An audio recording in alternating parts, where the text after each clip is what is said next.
दोस्तों कहते हैं कि मौत का बुलावा जब आता है तो कोई टाल नहीं सकता। लेकिन ज़रा सोचिए, अगर यमदूत खुद आपके सामने आ जाए और आप उससे अपनी ज़िंदगी के लिए विनती करने लगें तो क्या होगा? क्या यमदूत का दिल पिघल सकता है? तो आज की इस रहस्यमयी और प्रेरणादायक कहानी में हम जानेंगे कि कैसे एक साधारण स्त्री ने अपने कर्मों के बल पर मौत को भी कुछ समय के लिए टाल दिया। तो आइए शुरू करते हैं यमदूत की कहानी, सिर्फ और सिर्फ आपके पसंदीदा अपने चैनल बलून टीवी 2 पर। प्राचीन समय की बात है। संसार में धर्म और अधर्म का संतुलन बनाए रखने के लिए देवताओं ने अपने अपने दूत नियुक्त किए थे। जैसे इंद्र के दूत, वरुण के दूत और वैसे ही मृत्यु के देवता यमराज के भी दूत हुआ करते थे, जो हैं आज भी। इन्हें लोग यमदूत कहते हैं। इनका कार्य था, किसी जीव का जीवन काल पूर्ण हो जाए तो उसकी आत्मा को यमलोक तक सुरक्षित पहुंचाना। लेकिन यह कहानी सामान्य नहीं है। यह कहानी है एक ऐसे यमदूत की जिसने पहली बार मानवता के उस पहलू को देखा जिसे देखकर वह स्वयं भी विचलित हो उठा। यमलोक में आज एक विशेष सभा लगी हुई थी। यमराज अपने सिंहासन पर विराजमान थे। उनके चारों ओर गण, दूत और सेवक खड़े थे। अचानक यमराज ने अपने सबसे विश्वसनीय दूत कालयोग को बुलाया और कहा, कालयोग, आज तुम्हें पृथ्वी पर जाना होगा। एक स्त्री का जीवन काल पूर्ण हो चुका है। उसका नाम है सुधा। तुम्हें उसकी आत्मा लेकर तुरंत लौटना है। कालयोग ने हाथ जोड़कर आदेश स्वीकार किया और धरती की ओर प्रस्थान किया। कालयोग जब पृथ्वी पर पहुंचा तो उसने देखा कि एक छोटे से गांव में बहुत भीड़ लगी है। रोने पीटने की आवाजें आ रही थी। वहां एक घर में एक स्त्री बिस्तर पर पड़ी थी। उसकी सांसें थम चुकी थीं। वही थी सुधा। सुधा के चेहरे पर मृत्यु के बाद भी अजीब सी शांति थी। लेकिन उसके पास बैठे उसके पति और बच्चे बिलख बिलख कर रो रहे थे। कालयोग ने मन ही मन सोचा, आत्मा ले जाना तो मेरा कर्तव्य है, लेकिन इन लोगों का दर्द असहनीय है। क्या सच में मृत्यु इतनी निर्दयी है? कालयोग ने मंत्र पढ़कर सुधा की आत्मा को शरीर से अलग किया। सुधा की आत्मा ने जैसे ही अपने परिवार को देखा, उसके आंसू निकल पड़े और कहने लगी, हे यमदूत, मुझे अभी मत ले जाइए। मेरे छोटे छोटे बच्चे हैं। मेरा पति मेरी कमी सहन नहीं कर पाएगा। कृपया मुझे कुछ समय और दीजिए। कालयोग ने कठोर स्वर में कहा, देवी, मैं केवल दूत हूं। मेरा कार्य आदेश मानना है। जीवन काल पूर्ण हो जाने के बाद किसी को भी यहां रुकने की अनुमति नहीं है। लेकिन सुधा के करुण क्रंदन ने उसके हृदय को हिला दिया। पहली बार कालयोग के मन में द्वंद्व उत्पन्न हुआ। क्या वह अपने स्वामी का आदेश माने या इस परिवार की करुणा देखकर कुछ और करे? उसी समय सुधा का छोटा बेटा मां का हाथ पकड़कर रोते हुए बोला, मां, तुम हमें छोड़कर मत जाना। हमें तुम्हारी जरूरत है। यह दृश्य देखकर यमदूत की आंखें नम हो गईं। कालयोग सुधा की आत्मा लेकर यमलोक पहुंचा। लेकिन आत्मा लगातार रो रही थी। यमराज ने पूछा, कालयोग, विलंब क्यों हुआ?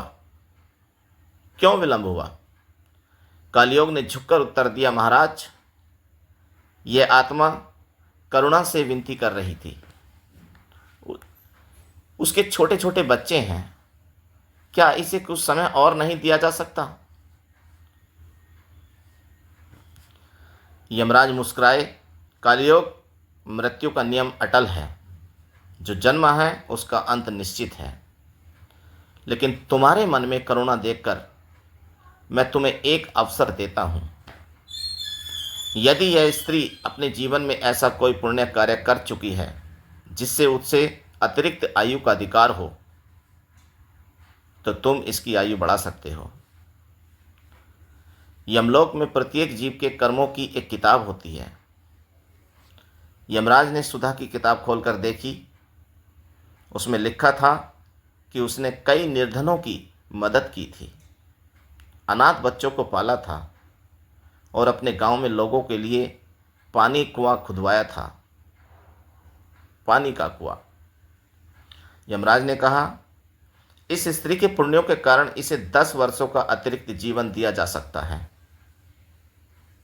लेकिन ध्यान रहे, यदि इन 10 वर्षों में यह बुरे कर्म करेगी तो इसे दुगना कष्ट भोगना पड़ेगा। कालयोग ने सुधा की आत्मा को फिर से उसके शरीर में प्रवेश कराया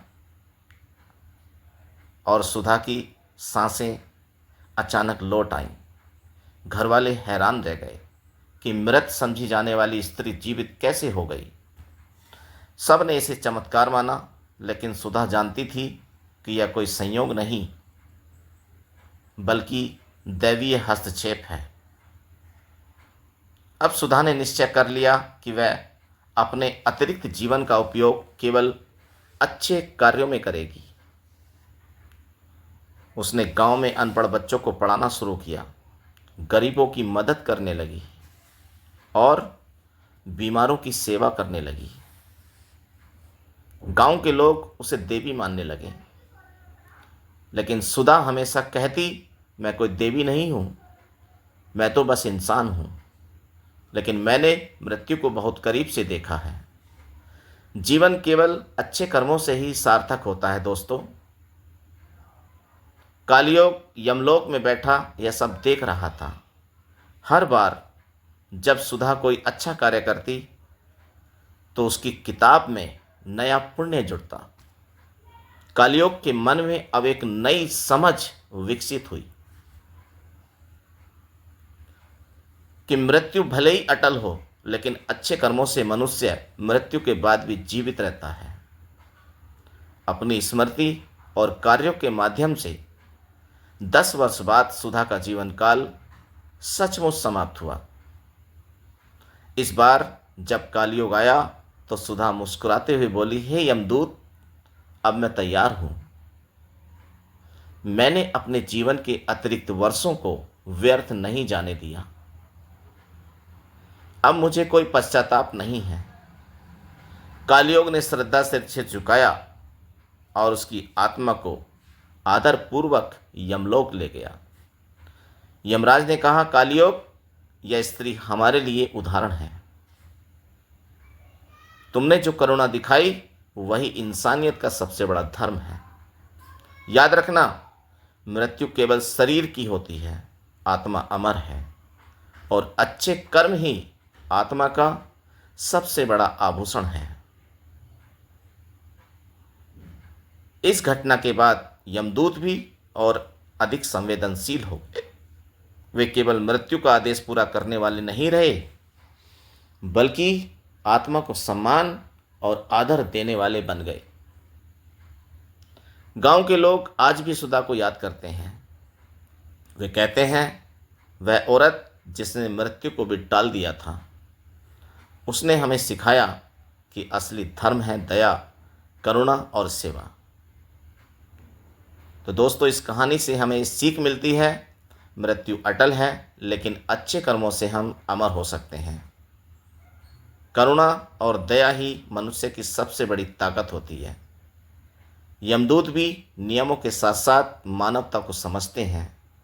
तो दोस्तों, इस कहानी से हमें यह भी सीख मिलती है कि मौत भले ही निश्चित हो, लेकिन हमारे कर्म ही हमें सच्ची अमरता देते हैं। धन दौलत खत्म हो जाती है, शोहरत मिट जाती है, लेकिन अच्छे काम हमेशा लोगों के दिलों में जिंदा रहते हैं। तो अगर आपको यह कहानी पसंद आई हो तो वीडियो को लाइक करना ना भूलें। अपने दोस्तों और परिवार के साथ शेयर करें और चैनल ब्लूम टीवी 2 को सब्सक्राइब जरूर करें। हम फिर मिलेंगे एक और अद्भुत और प्रेरणादायक कहानी के साथ।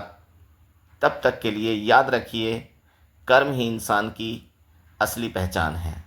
जय हिंद, जय भारत।